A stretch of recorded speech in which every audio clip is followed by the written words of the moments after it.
De là-haut, nos pères, nos ancêtres nous regardent.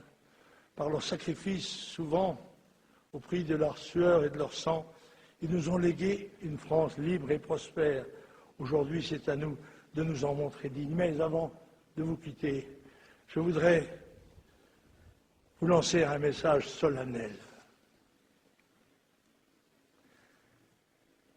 La situation du pays est gravissime et les Français ne le savent pas. Bien que nous ayons répété sur tous les tons les avertissements que nous donnait l'expérience que nous avions de l'histoire de notre pays, nous n'avons pas été entendus ou nous avons été bâillonnés. Je veux que vous reteniez ceci du message que je vous donne aujourd'hui. L'immigration massive que subit la France depuis une trentaine d'années et qui continue de se développer avec la complicité active de l'établissement, qu'il soit politique, syndical, intellectuel, religieux, est le phénomène historique le plus grave que la France ait connu depuis qu'elle existe, beaucoup plus grave que les grandes invasions, que les guerres, les épidémies ou les famines.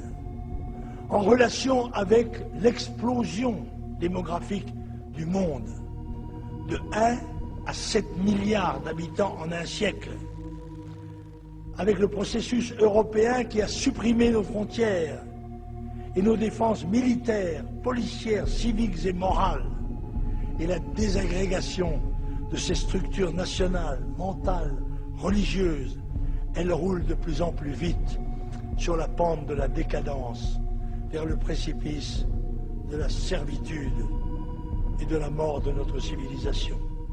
À de rares exceptions près, les politiciens de gauche et de droite sont les responsables de cette catastrophe historique qui entraîne la ruine financière et économique, le chômage, l'insécurité, l'appauvrissement et la désintégration de nos systèmes de prestations sociales. Les Français sont désinformés, la démocratie est bafouée, la lâcheté humaine fait le reste. En 30 ans, la France a laissé dépérir ses deux atouts économiques, l'agriculture et l'industrie. La famille, le travail et la patrie ont été dénigrés systématiquement comme si on avait voulu se venger de l'éphémère devise de l'État français.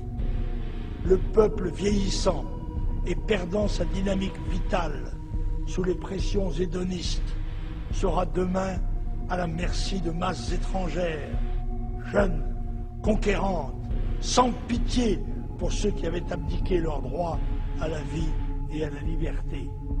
1500 ans d'histoire seront jetés à la décharge des nations vaincues, à moins que, mais il est déjà tard, qu'un sursaut d'intelligence, de lucidité et de courage ne secoue ce qui est encore une majorité de citoyens libres, mais aveuglés et assourdis, ne le lance comme en d'autres temps à l'assaut de l'avenir.